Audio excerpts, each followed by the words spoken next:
It's the Blue Vote Cafe, a little bit wonkish, a whole lot of fun. I'm David Schellenberg along with Rachel Wixer. We're the co-chairs for Democrats Abroad in Canada's capital region of Ottawa, smoky Ottawa at the moment. Yeah, yes, the air is in. Forest fire season is on. Yeah, we're in the unhealthy range today, and apparently, I don't know if you heard this, but Toronto has the worst air in the world today. I saw that, and of course, this smoky air is going down to the United States, and Americans are getting mad that we're sending our smoky air down. I mean, it's not like wildfires are restricted to Canada. Yeah, Sorry, guys. Tell that to a bunch of governors of some states who don't seem to quite understand how that works. But I suppose there's a fair amount of politicians who don't understand how it works. But speaking of who do, who's with us today? Are you thinking of brooms? I'm just wondering if you're talking about sweeping the forest. Yeah. Who's with us today, Rachel? Today, we are joined by Fatima Hayward and Katie Durkin, both of whom are running to be the chair of Young Democrats of America. Both of them have other offices, but we'll talk about that as we get to know them. So welcome, Fatima and Katie. Thank you so much. Yeah, thank you for having us. Joining us. So maybe that's where we'll start. Well, do we want to do one of our standard questions, David, before we jump in? Yes, oh, we have to. It's like a pod rule. It's okay. It's the president signed a bill. I thought the whole thing was going to discorporate into individual electrons if we don't do our standard questions. Oh, you never know. The internet gets mad at us. We'll get an email in all caps from Miguel, probably. From Miguel. Yes. Well, we'd like to know where you are, where we have reached you today, and also if you've ever lived outside the U.S. Fatima, let's start with you. I was just about to hop in. I am more than happy to kick off. So just to uplift, I am currently calling in from the beautiful Garden State of New Jersey. And I have lived in various different states, such as Pennsylvania, which is right next door. But when I was actually in school, I studied abroad in London. So I was living in Europe for quite a few months. And it was one of the best experiences that I've ever had and gave me so much opportunity to be able to travel and to be able to meet so many different types of people with different backgrounds. And as a very fond memory, I always joke that when I retire, it will be in London. But there is a lot of work that needs to be done clearly in our country. But it was certainly the experience that I'm so glad did not miss out on years ago. That's wonderful. And when you were there, did you know about Democrats Abroad? I was not aware of Democrats Abroad at the time. So this was actually a decade ago when I was originally in college. And when I graduated, that's when I started deepening my relationships with different Young Democrat chapters. And obviously, I know we'll go into more depth about our backgrounds. But while I was involved on the collegiate level, my chapter at the time could have did more work to make sure that we were properly engaged. Probably the international students that were attending my university were more in tune with Democrats Abroad. But I am so thrilled to be able to be here today. Wonderful. Thank you. And Katie, what about you? Yes, well, I am calling in actually just a few miles away from the Canadian border, but on the opposite side of the country. I'm in Washington State, up in the rural northwestern portion in a beautiful little town called Mount Vernon. If anybody's ever been to the Tulip Festival, that is about the only thing folks will know where I'm from. But I am very, very close to Vancouver, Victoria, all those wonderful parts of British Columbia. And so just a short trip away from the Dems Abroad up there. You said Tulip Festival, which is something Ottawa is also famous for. I wasn't aware that Mount Vernon had one too. I didn't know Ottawa had one. That's such a fun fact. I'll have to remember that for next year when the tourists are all in my Tulip Festival and I can't get around town. They can be sister cities in Tulip Festival terms. Exactly. And I realized I didn't even answer your second question. Yeah.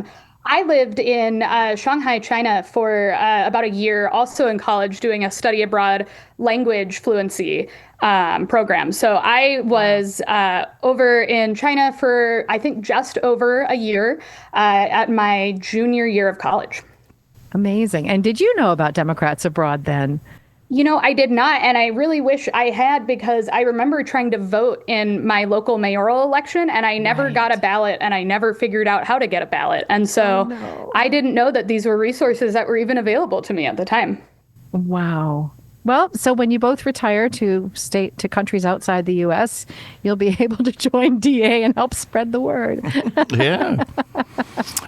So Fatima, I guess back to you. My opening question just has to be: why is a young person thinking about retirement? What's wrong with you?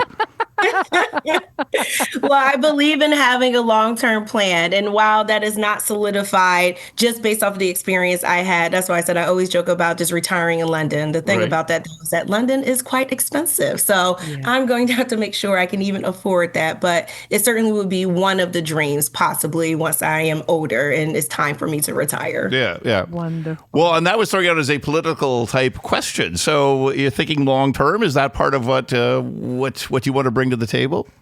Oh, absolutely. I feel like for any leader that's not only looking to step up, but to lead an organization, you have to be looking long term. That's the whole point. Each of us are coming today with our own visions and strategies that we think would be best for the organization. But if you're not thinking about it in the long run, then you probably should not be stepping up to lead and take on such a major endeavor, which is important to ensure that YDA, Young Democrats of America, is where it needs to be so that we can continue making an impact in the most dynamic way. And Katie, what's your retirement plan, and how does that connect with YDA? Oh, man. Well, if I could retire tomorrow, I'd be happy. But I don't think I'll be quite that lucky.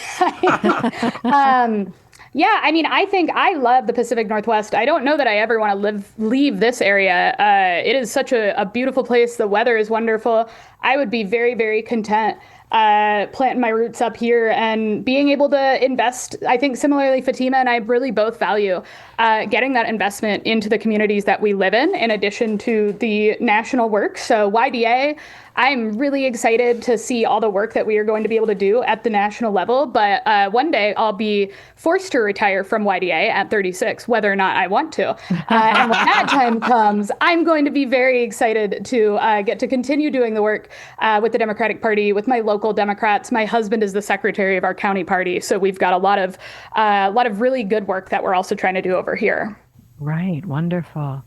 Wow. So tell us, just for the listeners who don't know, I think we need to fill in a little bit about what YDA is and what the organization does and why you two want to lead it. Yeah, I mean, I will just start with our YDA is, I believe, the largest partisan youth political organization in the country. So regardless of which party side, YDA is the largest, and it's almost the oldest. I don't know who has us beat, but I know we can't say we're the oldest. We've been around. It's almost been 100 years. So YDA was founded in the 1930s, actually, in a lot of meaningful work done with FDR and his presidential administration. So historically, through the years, the Young Democrats of America have been extremely closely aligned with the Democratic Party in various ways. We're the official youth branch, I think those are the right words, of the party. And we focus a lot on uplifting the work of our chapters in states and territories and with groups like Dems Abroad, making sure that our folks on the ground, similarly to how the DNC supports state parties, our folks on the ground have the support from their national youth organization as well. So a lot of it really mirrors the DNC. The thing that I always plug that I think is really wonderful about YDA and what makes it unique is that the DNC, there's a lot of it that rewards population, how blue your state or territory is, and those things make sense. But also for YDA, we're young professionals. We exist everywhere. And it doesn't matter how blue or red our state is, there's still young people there. And YDA rewards participation. So everybody walks in with 3 representatives. Every state and territory gets their president and 2 national committee reps, which would be the same as the DNC members from any state. And you get more opportunities to be in the organization the more your state participates. And I think that is really cool. I think it's really unique to the space as young people to really recognize that there are folks doing the work across states that might not always have the biggest, bluest urban population centers. Yeah, for sure. So I think you started toward this, but what is its relationship with the DNC? Fatima, do you want to take that one? Because I yapped a lot just there. That's generous of you, Katie. Thank you.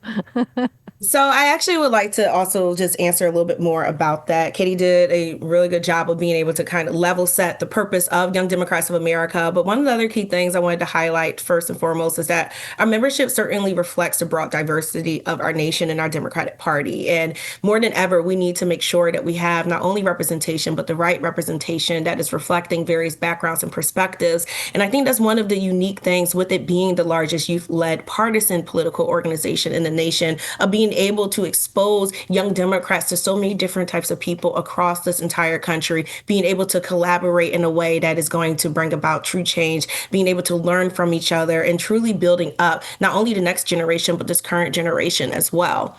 When it comes to our relationship with the DNC, we are in the midst of certainly continuing to strengthen it. We have on the national level, in addition to the president serving as one of the 3 members that represents us through the DNC, we have 2 DNC reps as well. So it's really upon those individuals to ensure that we have the relationships established while also providing true opportunity for young Democrats to be able to get involved on the DNC level. We currently have a national youth council through the DNC, and there's a lot of potential there to be able to lean in a bit more beyond just the key point people we have within our organization, exposing more young Democrats to learn about the DNC and what it entails and how they can go and not only attain positions, but truly be involved. We have just gone over this year, we've had our elections for our new chair, as well as other leadership who has taken over. And we're in the midst of continuing to strengthen and build and be able to connect and deepen those relationships so that Young Democrats of America is not only a part of the conversation, but is also able to be at the forefront of those conversations, centering youth voices and ensuring that youth leadership is being prioritized. Right. Thank you. Okay, so you have a convention coming up where the election will be held, and the two of you are going head to head. So tell us a little bit about what else the convention will be focusing on. And Fatima, why don't you take this one first? Sure. So there's going to be different components of the convention. I've had the pleasure of attending various conventions in the past. This will be my 3rd one attending. And in addition to the elections that will be taking place on Saturday, July 19th, there's going to be a lot of great opportunities for young people and supporters and other people who want to just attend the convention to be able to really take something out of it. That looks like not only having our general sessions, we're going to have dynamic speakers, but specific to the work that is happening, we're going to have really key sessions for people that are attending to be able to gauge in a bit more about what they care most about. We have different caucus meetings that will be taking place, specific committees meetings focusing on rules, platform and resolutions, as well as credentials, and really just ensuring that we're having additional sessions where young people can go and take away tangible things back to their states so they can continue doing the great work on the ground. So there's a lot to look forward to with this upcoming convention. I myself, in addition to obviously running for president of Young Democrats of America, am really looking forward to being able to ensure that my young Democrats from my state are able to engage and get involved, as well as so many others that are looking forward to attending. Based off of a lot of conversations that I've had with folks, there are a lot of young people that are new that will be getting involved with Young Democrats of America. So this is not only an opportunity to make sure that we're building our current membership, but really making sure that we are retaining and building the newcomers that are coming into the fold so that we can continue to expand and grow and make our impact. So I always get really excited when it comes to the convention, and it's an opportunity to meet new people or to finally see people in person that you haven't seen in forever, because we're all over the place and we connect on social media or we'll give each other calls or we do our best to stay connected. But this is truly that unique, valuable opportunity for us to see friends from a long time ago or to be able to go and uplift new people and really just be able to come together. So I'm looking forward to it. And there's so much to look forward to for anybody who hasn't even been to a convention yet. Absolutely. And I apologize. I said you guys were running for chair, but it's actually president. That's absolutely fine. Okay. Yeah. Can you tell the difference? Who knows? But I should get it right. Katie, what about you? What are you looking forward to at the convention? Yeah, I think, Fatima, I didn't realize that we have actually both, this is also my third convention. I didn't realize both of our first ones was 2021. That's a lot of fun. Yep. Mm-hmm. Our first convention was 2021 in Cincinnati, Ohio, which is also where I met my husband, which is either a really fun or a really gross fact, depending on how you view that. But something that for me, when I first started in this space, I was actually in Idaho. I was born and raised in Boise, Idaho. And I was leading the Idaho Young Democrats. And when I was the president there, we were small, we were struggling, it was post-COVID, and we were not even really very aware of what was going on at this national level.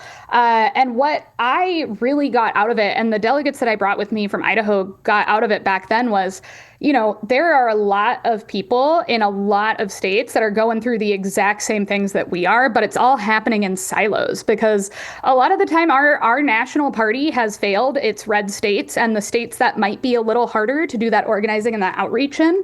And we felt very alone and very isolated in Idaho. But coming to this convention and talking to folks from Arkansas and South Dakota and, all over the country where people are fighting the same fights that we were, but they have different ways of thinking about it and different creative methods and initiatives and programs. And the just opportunity to really meet with and work with people that are kind of going through the same thing as you, I think is a really, really important part of this space.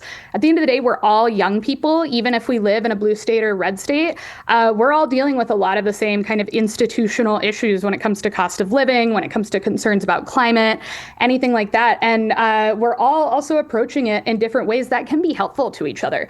So I get really excited just for the opportunity to get to hear what other folks are doing to kind of connect and get rid of a little bit of that loneliness. I work for a labor union, so I use the phrase solidarity a lot when we're talking about this, because I really think that YDA is a really good space for us to find some solidarity amongst our peers. And other than that, I think I will say I love the opportunity to go to the forums and the panels and the trainings that we have.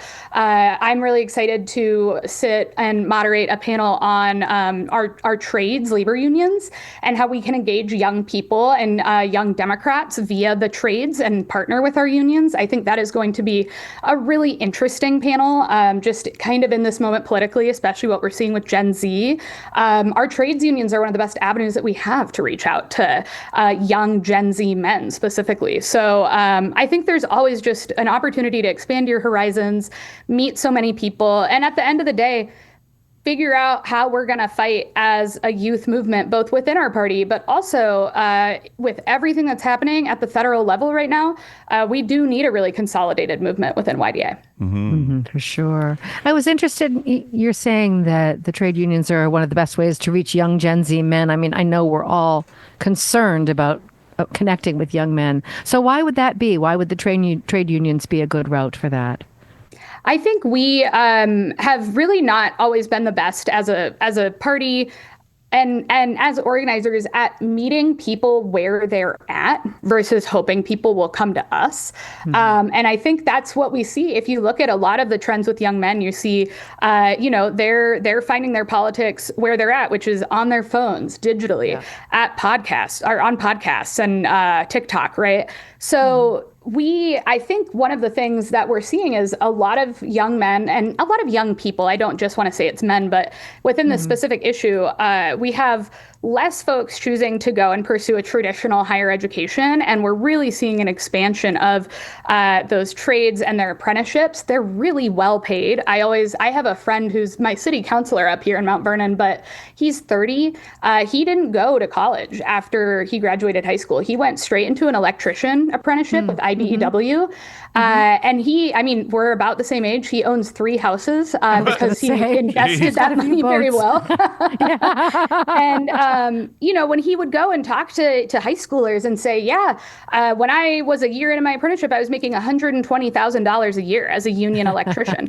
That's something that is very appealing to a lot of young people right now. So I think that by working with the trades unions, we are going directly to where people are as they're in these apprenticeships, as they're at work, as they're engaging in the world through the lens of, their economic stability. And I think that's really important. Yeah, for sure. Fatima, what about you? What do you think about reaching other young people, men or other constituencies? What do you think we need Is to this still do? in relation to trade unions, or are we saying in No, general? no, in Okay. general, yeah.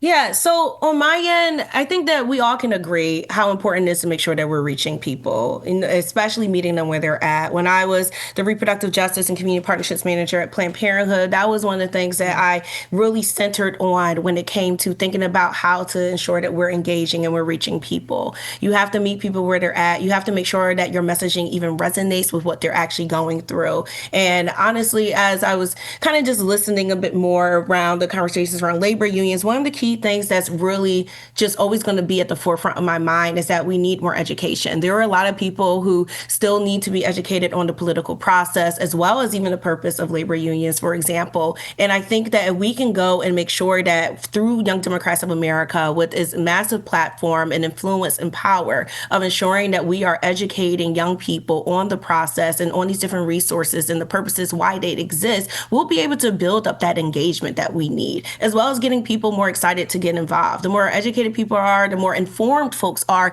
they're able to make the best decisions for themselves and their families, but they're also able to get more excited because you know what truly is going on. And I think that one of the priorities here is to get people excited, to inform, to educate, and to advocate so that we can once again bring about that change we want to see, which is so important. But it really starts by being intentional around we're engaging people of various backgrounds. It may not be the same when it comes to trying to engage the Black community versus the AAPI community versus the LGBTQ plus community. But we also have to remember too that there are intersectional identities involved with that. For example, I'm a Black queer woman, so it's going to overlap in regards to what personally is impacting me and matters to me versus other people. And I think that we can do a much, like I said, intentional job and a better and more strategic job of really identifying the best ways to engage people from different backgrounds at different ages. We'll be able to reach them in a way that people have never seen before. And that's what I'm particularly interested in, is making sure that people see themselves within the organization, that they see this as an inclusive space and a safe space where they can grow, they can learn, and they can go and make about some real power by stepping into these leadership roles, because through IDA, they're building those talents and they're strengthening those expertise that they already have. That's wonderful. Yeah. And you mentioned reproductive justice, which is so Yes. important. Yeah. It for is sure. extremely important, and that's something that I have been advocating for many, many years. I know I uplifted my initial role at Planned Parenthood. I actually was the first reproductive justice and community partnerships manager in the organization's history, and I was a Wow. registered lobbyist as well. So when it's coming to really ensuring that we are centering the voices who are most impacted, that's why it's extremely important for anyone who's listening to make sure that we are having a special focus on reproductive justice and not just reproductive rights. They each have their different buckets, but when we're talking about reproductive justice, that is centering the people who are most impacted, people of color, and specifically also LGBTQ folks and other folks who are from underrepresented communities. So we have to ensure that we are really paying attention to the language that we use and really what that lens looks like when we're advocating for this type of work. I'm very passionate about that, if you cannot tell. Yeah, so that's excellent. It's very important for That's a us to good be able to sign. make sure that we are not only advocating for these things, but we truly understand what we mean and what we're saying, that others understand too the language that we're using and that lens that is so vital and so important. But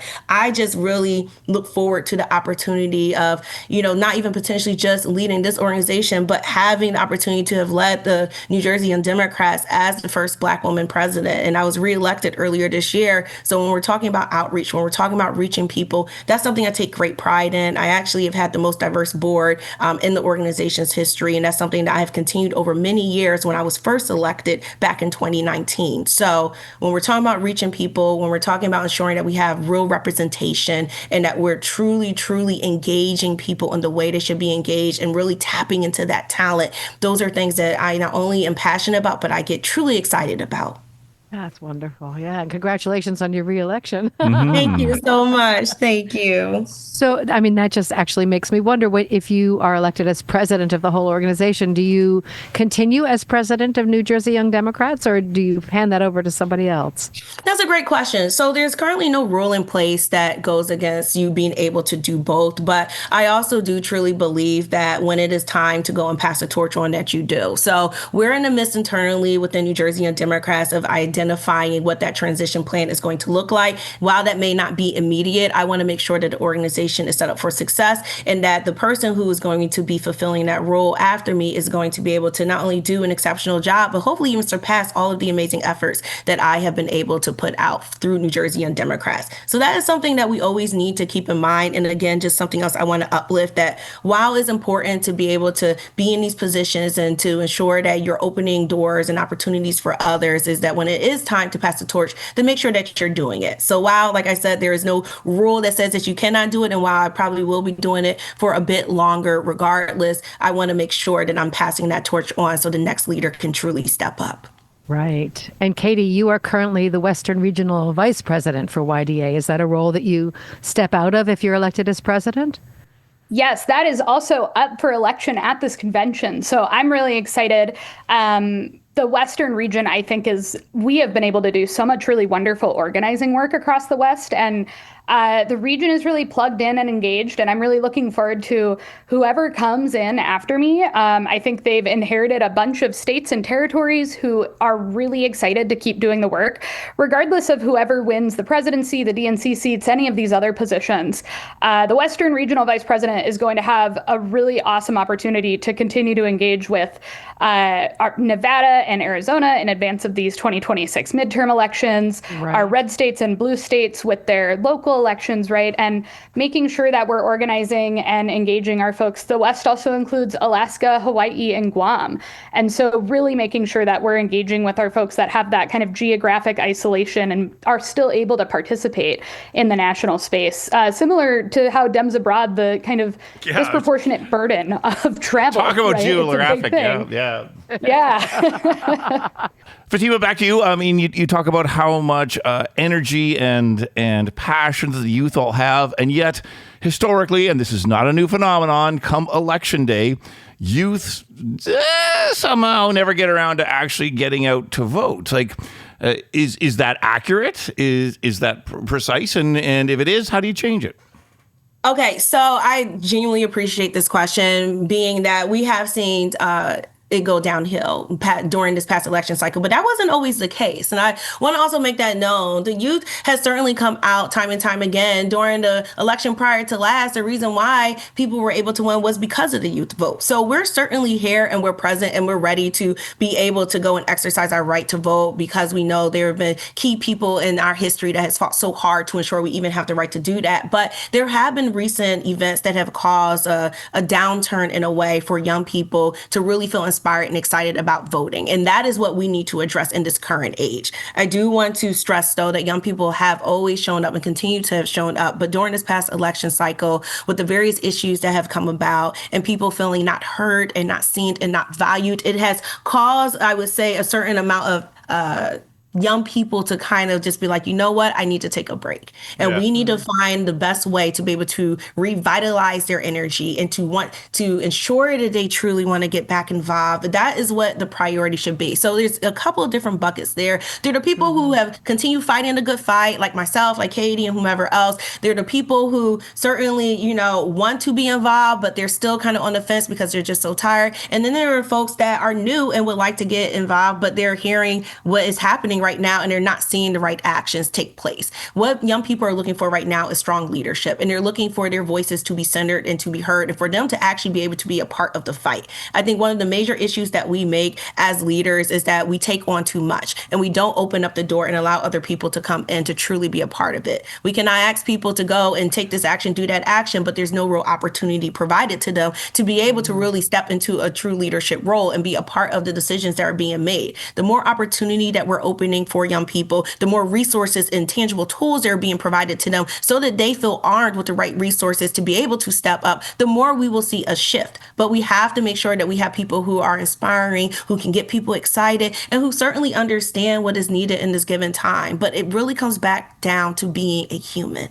And I think that that is something that we have been neglecting for quite some time. There are too many young people right now who do not feel heard. There are too many young people right now who are fed up, and no matter how much they scream to the rooftops of what is needed and what is important to them, it is being neglected. I am not saying that across the entire board when it comes to, in general, people that recognize what is important, but the people that are in true positions of power need to hear young people. And I truly believe with YDA's influence that we can make sure that that is taking place because we have the network, because we have the relationships. And I want us to lean into that so much more. We have to certainly prioritize addressing this because, like I said before, young people have shown up time and time again, and they have really made the difference when it comes to a lot of these elections. And we need to keep that going, but we have to also make sure that their voices are truly being valued and a part of the decisions that are being made. Right. And Katie, I'll give you a chance to just as well, but just to perhaps clarify the question. I mean, that all might be accurate, but on election day, vote.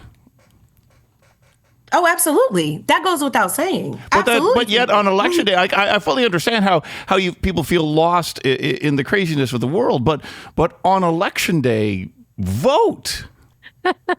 That is a key message. I agree with you 100%. There is absolutely no debate about that. But the purpose of what I'm saying is how to make sure that we're having those strong turnouts for young people to vote. That is what is important right now. We have to prioritize getting people excited again, getting young people a part of the conversation in the vote, because we know the power of the youth vote. But we have to make sure that those that are either not currently exercising their right to vote or just don't feel as though that their vote is going to make a difference realizes the power behind that. So the end goal is absolutely to ensure that they are voting along with everyone else so we can get this country back on track. And obviously, even certain things that are happening in our different states. Right. So, Katie, sort of a similar sort of question. I mean, youth are so much passion. You see them at protests. You see them typing away on their phones all day long. But yet, on election day, where are you? How do you get them out to vote, Katie? Yeah, I think for me, so my perspective really comes from, I was born in 1997. I'm the first year of Gen Z, as typically defined. And what I'll say is, I think a lot of folks in my generation, and this isn't unique millennials, and I'm sure Gen Alpha, whenever they come of voting age as well, but we haven't ever really seen a lot of those institutional benefits that we were promised by supporting Democrats, but also just in general. When I was in middle school, high school, the resounding commentary was, you have to go to college. You have to go to college. It's the only way to succeed. We all go to college. We all spend all this money, go, severely into debt with student loans. And then, the best we've ever gotten with that is somebody promised to forgive them, but then the Supreme Court stopped it, right? So when you look at when you look at kind of what has impacted our generation, how I don't know many people at all that are in my direct peer circle that can afford to own a home, right? When you think about home ownership, even just rental prices, the lack of an increased minimum wage, climate action is a big issue for young people. And Democrats have been in control throughout my life. It's not always been Trump and Trump and Trump and Republicans. And we still don't have movement on these issues. Right. And at the end of the day, when Democrats are in control, my prices didn't go down. I still didn't have rising wages. My rent was going up and I couldn't even try to buy a house if I wanted to because the market is so bad. And I say all of that, not because there's so many factors that go into all of that, but I really think if you're a young person and you're looking at these guys promised me that if I just voted for them, these things would get better and they never do. What is the incentive to turn out and vote? And obviously I don't think that way. I'm out here in pretty deep at this point, but I think a lot of young people really do, because when they do vote, it feels very hollow. There feels like there's been a lot of empty promises. When the system is out of the control of folks, I don't know that we've been messaging that well enough. Like, what are we doing when the Supreme Court says no to something that is overwhelmingly popular? How are we fighting back against that? And I think something that we have to prioritize is not just electing more Democrats, but holding Democrats accountable to meaningful action that is going to support young people, right? How are we holding corporations accountable for what I would say corporate greed has contributed to a lot of the things that have impacted my life as a young adult? The home market, because of Zillow, like they go out and they buy homes in these neighborhoods and then, rent them out at exorbitant prices.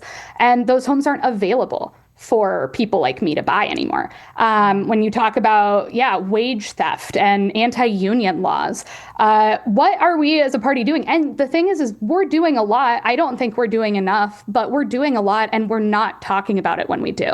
I know the messaging issue is everybody can say it. I'm not special by saying we have to message, but we do have to message, and we have to deliver meaningful results to young people once we do elect Democrats. Because if we just sit around on our hands all day, young people don't see anything out of the benefit of showing up and voting. And I could go into so many other, living in Washington state now, it's all mail-in voting. That's so convenient. When I was in Idaho and I was working service jobs, literally getting 30 minutes to go to my physical polling place and vote is really challenging. And a lot of young people don't have that 9-to-5 stability because of how the job market is. And making sure that we're looking at how we can make voting more accessible, I think, is also a very big part of this. Absolutely. Yeah. I was wondering earlier, have you, and maybe this would help encourage people, have you seen YDA people, figures feeding into elective offices? Yes. I think one of the best things that YDA can do is to be kind of that place for folks to learn how to navigate these systems and what parliamentary procedure is for when you go and you do get elected into a body. Everything as basic as that. When you look at the United States Congress, I'll throw a couple of names out. Steny Hoyer was a YDA national officer back in the day. Nikema Williams, Congresswoman Williams, was very involved in YDA. You have, I know there's a couple of others, they're not coming to the top of my head, but even here in Washington state, we have a King County Council. That's the county that Seattle's in. He was a YDA VP back in the day. So there's a lot of people that, and I think Nancy Pelosi, even going all the way over to her, a lot of our prominent elected officials got their start in the Young Democrats. And now we have a lot of young people who are running for office and winning, or have run for office and will continue to do so, that learned a lot of what they were able to do via the Young Democrats. Here in Washington state, we've got a couple of Young Dem city councilors. Paul Charbonneau in Newcastle is one who he's been at YDA conventions the last few years, and he got a lot of the support that he got in his election from the Young Democrats. And so we have not only leaders that got their start in YDA when they were young, but we have young leaders right now running for political office, holding political office. And I could go on I won't go on a whole separate rant about party office, but when you've got folks like Anderson Clayton in North Carolina, Devin Remacher in Wisconsin, Young Dems holding state party chair seats, we're also running for those party offices, which is really cool. That's very cool. Yeah. Fatima, did you want to add anything to that, or shall I ask another question? No, I'm happy to hop in. Katie provided a lot of great examples. I would be remiss if I didn't also highlight State Representative Dontavius Geralds, who served as the previous YDA Black Caucus chair. We have a lot of people who are coming out of Young Democrats of America and are going into these elected roles. But one of the key things I also want to highlight, while we can be very proud of having these people being basically their humble beginnings out of YDA, we have to make sure that we're also still supporting them while they're in their elected office. I've had conversations with current elected officials who are Young Democrats. And while we focus on prioritizing, training and getting them elected, there's no system or any type of structure that is in place right now to continue supporting them on a deeper level, creating shared spaces for these young Democrat elected officials to be able to come together, to be able to share either war stories or be able to learn from each other. I want us to have a specific focus on continuing that support beyond just them getting elected, which I think is important. We've already outlined plenty of people of great examples that are taking on these roles, but it needs to continue. I believe the work needs to continue once we get these folks elected, of continuing to show up for them, continuing to support them, continuing to get out the vote for them, and ensuring that they are in these spaces that can be most beneficial for the work that they are trying to do on the ground. Is that something you can create if you're elected as president? Absolutely. As president, there are a lot of things that you can do, especially in consultation with your board. And that's one of the key things I think is extremely important to do. Like I said, I've had many, many conversations with different folks, specifically elected officials that are young and they're doing amazing work. But at the same time, they're like, there's no real space right now for me to go in and be able to just share to like a mayor or a representative to a representative. Like you have those key people you can go out to, but YDA can also create that space for them as well, especially with them still being young Democrats. Right. My turn to ask a question. Go, David. Yep. Katie, I guess you get to go first with this one. And here we go. It's one of those political type questions that happens in these sorts of types of podcasts. So pre-warning you. Uh-oh. Yeah, here's the question. Should TikTok be banned in the United States? That is an excellent question. I am honestly, I wish I had a more well fleshed out take on that. I think that a blanket ban is not necessarily a good idea if we're talking about the perspective of how do we talk to young people, right? I don't have TikTok on my phone because I had a job once that wouldn't let me and I never re-downloaded it. It's been very good for my time that I spend not staring at my phone, but it is really fun. People also, we really, I think, underestimate how much information, especially young people, get from TikTok and how they look for information, how we look for information is different than, I mean, I say that because it's different than what I do. I'm 28 years old and my sister 2 years younger than me. The way that she searches for things is different. And one of the search engines that people use is TikTok. They'll look up information, watch the videos. And it's how they get news. Exactly. And we shouldn't just say, well, it's the wrong way to get news and turn it off, right? That's not. Right. But I also think, and especially, having lived in China for a year and really understanding what that government overreach there looks like very, very much on a day-to-day basis, I think we should be really cognizant of the reality of a foreign government entity and the unknowns that we have with how that data and how that, app information is going to be stored and used and accessed. And I think it's a really important conversation. And I think that it's not one that has an easy answer because there are real concerns, but also we really risk isolating entire generations of people from the information that they previously had access to. Yeah. All right, Fatima, you've had a moment to think about it. Here's the question. Should TikTok be banned in the United States? Yeah, it is a good question. And I really believe that the question of whether TikTok should be banned is a complex one. And we need to be real with that. There's strong arguments on both sides when you really consider it. We know there are concerns centered around national security, data privacy, et cetera. But then we have such an amazing turnout of young people who are actively on there. And as we're talking about organizing and reaching people and meeting them where they're at, it is something that we seriously should be considering. A large proportion of TikTok users are young people. We know that. And in the U.S. specifically, it's 50% of the TikTok users are under 30. So when we're looking at the stats and we're looking at the impact and the source that TikTok is for so many young people, it really puts that question up in the air. And honestly, for way more people, even beyond young people, but for the sake of this conversation, what the amount of young people is able to reach is really one of those situations that will continue to evolve over time. Hopefully we can continue strengthening the data privacy policies and different things like that, because I do truly see the benefit of TikTok. And this is coming from someone who I have a TikTok just so that I can stay informed. I'm not super active on it. I personally need to strengthen that, but I recognize how important it is, the power that it has. It's similar to when we only had Facebook and then we transitioned from Facebook to Instagram. And that's where the young people are at. Now the young folks are specifically on TikTok. So when I'm thinking about how to reach people, that is a priority for me, but also acknowledging the concerns around TikTok as to why it was even being considered to be banned in the first place.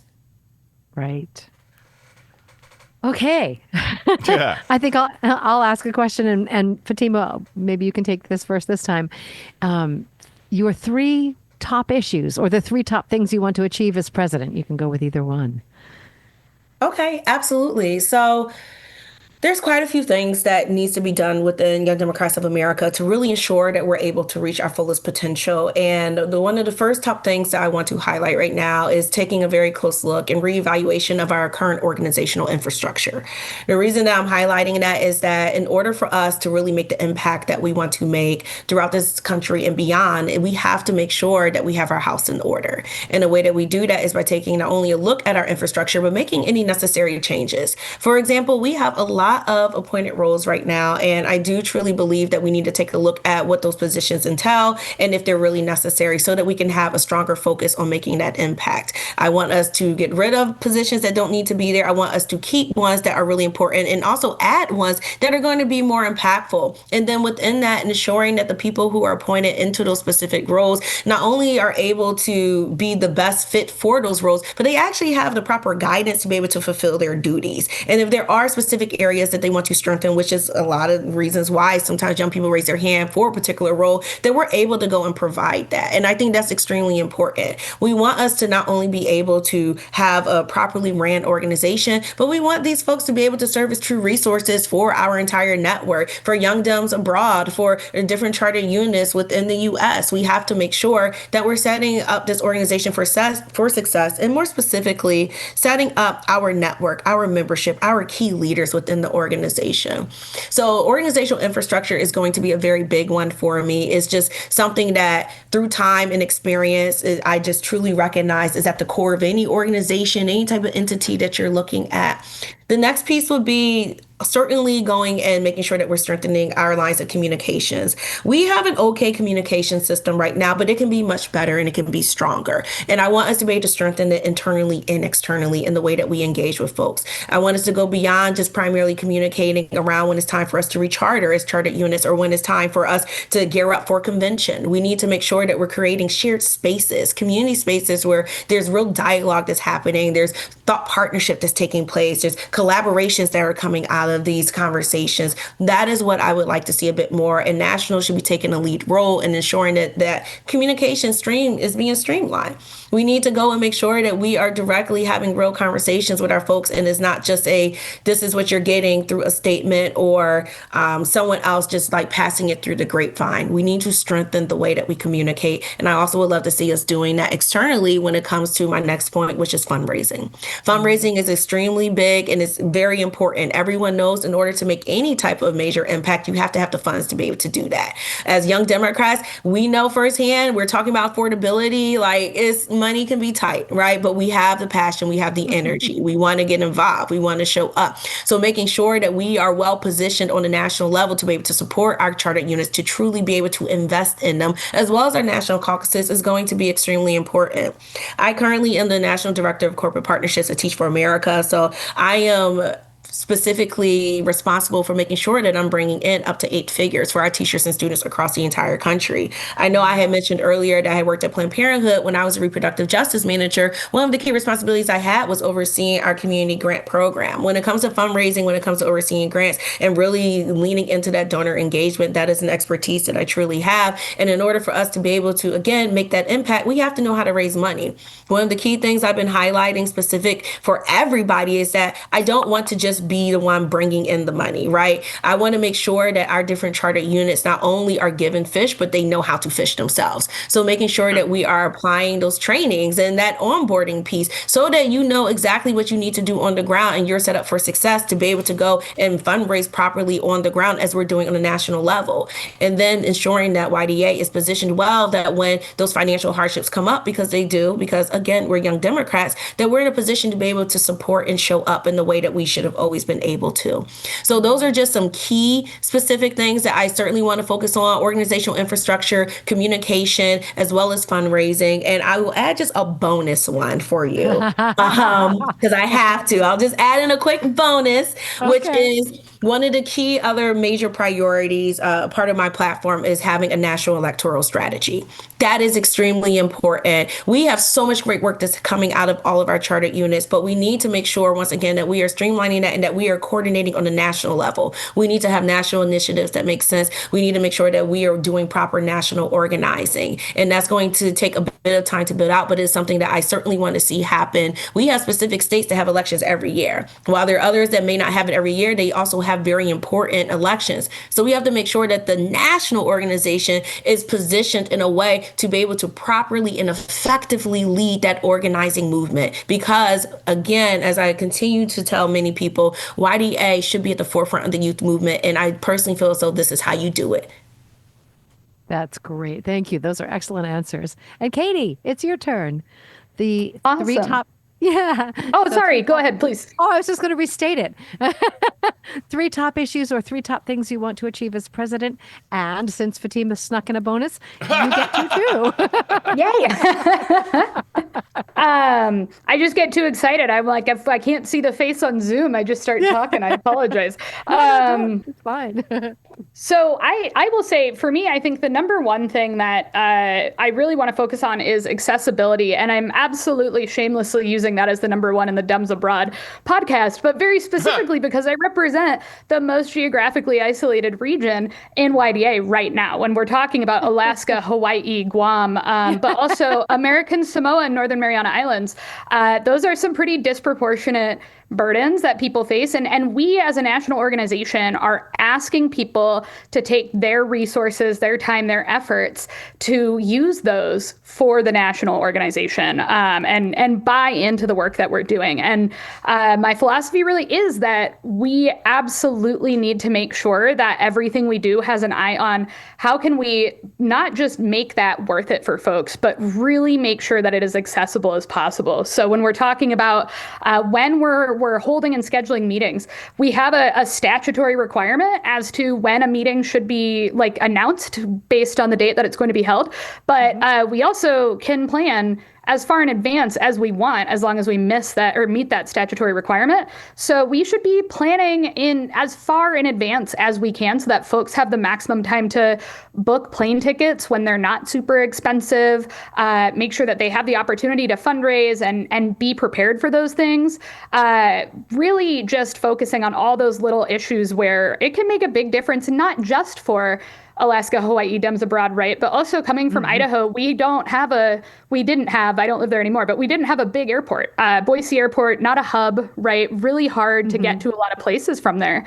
There's a lot of states that are like that. And making sure that we can provide the tools so that when folks are spending their dollars to come to the Young Democrats of America, they're getting something out of it, but we're also not putting a kind of disproportionate need to spend dollars where it can be avoided. And so also as a part of that, making sure that we have a virtual, when we're doing virtual options, making sure like the Wi-Fi works well so people can hear things we're saying in the room, I think is really big.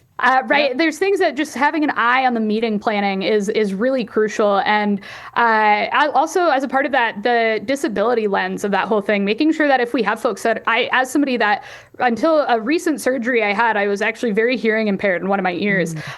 Sitting in those really crowded rooms, people are talking, there's no ASL, there's no closed captioning. When we have folks that need accommodations of any kind, we should be making sure that everything we're doing has the lens towards that need. So, I think accessibility really is number one. First and foremost, we exist because our chartered units want us to. If folks decide that YDA isn't worth it anymore, our credibility as a national organization goes away. So prioritizing that the space is accessible and worth it, I think is something I'm proud that we've done in the Western region. But for the national organization, there's always going to be more that we can do to make the space more accessible for folks, both from a geographic and travel standpoint, but also from a disability and access standpoint. I think both Fatima and I very much agree. We absolutely need a robust electoral strategy, not just because Democrats in general do, but as you both have alluded to, we desperately need young people to vote, and we need them to vote for Democrats. And so I really want to see us focus our efforts on, one, finding young people who are running for office and uplifting them, making sure that the work that we do has an eye on where are there young people that might be less resourced compared to other candidates, right? And how can YDA as the national organization support our states and our local chapters in supporting those folks so that they get kind of that leg up that a lot of young people don't always have in regards to fundraising, in regards to volunteer and networking. But the other part of that, I think, is working with our national partners, we're going to see these high priority national elections, governor's races, Senate, Congress races where, state legislatures might come down to a handful of seats. And YDA, we can go and talk to every voter under the sun, and we'll do that pretty well, but we'll do very well if we are specifically talking to young people. So I want to work with our national partners, say, hey, DCCC, what can we do to make sure that, your target congressional races are supported, and how can we go directly do voter outreach that targets the young people that would be voting in that election, because young people talking to young people is always going to be the most effective way of communicating. And I want to make sure that we are really using our resources to the best of our ability. And so I think really a strategy that's focused around investing in young people, both electorally, but also as voters, is going to be a big thing. And then the third one, and this is one that it's a little half-baked, but I'm really excited about it. I want us to be at the forefront of identifying the future of voter contact, with especially young people in mind. But I don't know about y'all. I delete those texts the second they hit my phone. They drive me crazy. You're sending me a fundraising or a voter text. I don't want to read it because we've just gotten inundated with these spam political texts. I answer the phone for numbers that I don't know because of my job, but most people I know will simply not answer the phone, even if they know the person that's calling them. So we are going to see a lot less utility of text banking and phone banking, especially with younger generations. And knocking on doors, same thing. There's a lot of people that don't answer their door. And for young people live in apartment complexes and, neighborhoods that might not be as accessible to just walk up and knock on that door. So we need to figure out what is this next frontier, right? In this digital and media age, how are we going to reach young voters in a way that is quantifiable, like door knocking or phone calling, but also really does meet them where they're at? When we're only targeting voters in these kind of traditional ways that we've always done, we're going to talk to a lot of people, but we're going to start talking to less and less people in general, and definitely yet less young people. We as a national organization, we have context, we have resources, we have kind of access to these spaces to really be the leaders in figuring that out and leading that process. And, I say it's half-baked because I have no clue what the answer is going to be, but that's why I'm really excited about it, because I think we as a party really need to do that. And YDA is well poised to be the leaders of that movement. For my fun little quick bonus, I will say I work for a labor union. I'm super excited to continue our partnerships with organized labor. I work for AFSCME, public sector labor. We, in the public sector space, also see that, less young people are taking public sector jobs. So because they don't pay as well, right? So when we're talking about engaging with unions, it's not just the trade unions. It's how do we get our government jobs and our public sector jobs to be something that is supportive of our goals, my generation's goals. When we look at trade unions, how do we bring those folks into the fold? There's the opportunities when working with the labor movement are just so expansive. And it's something that I'm really excited to keep doing as a, card carrying, dues paying union member. But also, I just think I grew up in a state where my parents couldn't be in a union, right? There's not unions that really get the expansive outreach in the state of Idaho. We've got teachers, there's a couple, electricians, stuff like that. But I want us to really fight that fight, because I think that's a big part of the economic justice fight as well. Wow. Yeah. Wonderful. Is there a place for collaboration with Democrats abroad?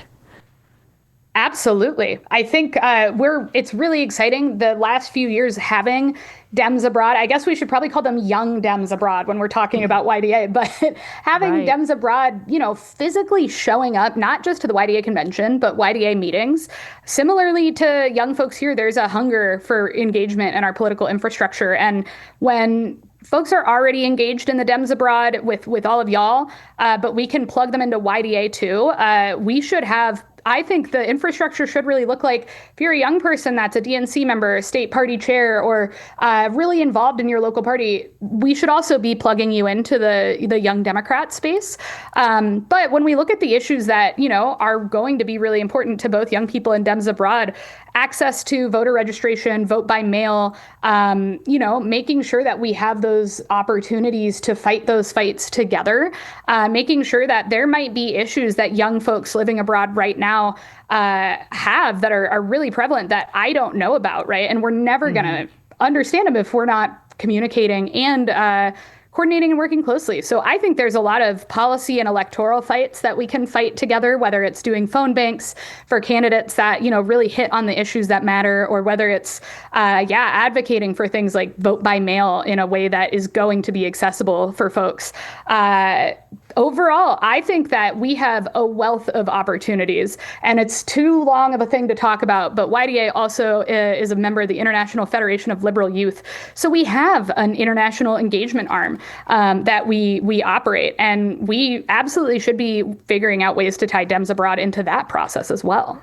Wow, cool. Fatima, do you want to add anything to that? Oh, absolutely. So we wouldn't be on this call if there was an opportunity to collaborate. Like, we want to make sure that we're strengthening those relationships and that we're identifying the best ways to be able to work closely together so that we can really make a difference, especially during these challenging times. One of the key things I want to highlight, because I've been thinking about what this can look like, aside from really leaning into the accessibility piece and making sure that, for example, Young Dems Abroad are truly able to participate in what we have going on through Young Democrats of America. But I want to bring more visibility to the fact that we actually have an international affairs department.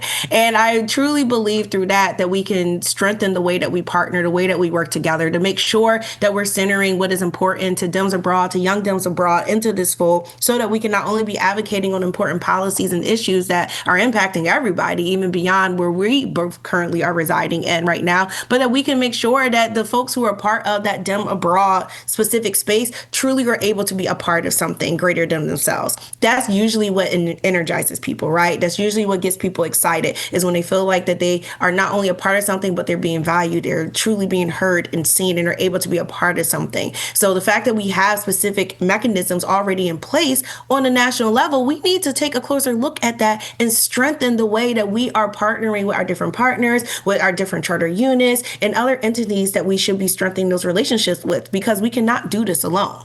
We absolutely cannot do this alone, and we cannot just be focusing on specific things in an isolated way. We have to look at this as a complete whole. And I see a true vision that exists right now that includes Young Dems Abroad, et cetera. And I would love to be able to really go and strengthen what that looks like, specifically through our International Affairs Department, because I have been thinking about this for quite some time. But just the notion of being able to really showcase the great work that's happening across seas, I think is going to be very powerful, and it's going to be extremely informative and educational, even for folks who are currently not over there. So we want to make sure that we're able to connect these dots, and that we're also putting out programming that's beneficial for folks as well that are overseas. We have to make sure that we are feeding into that, and that we're bringing everyone into the fold in the way that they should be.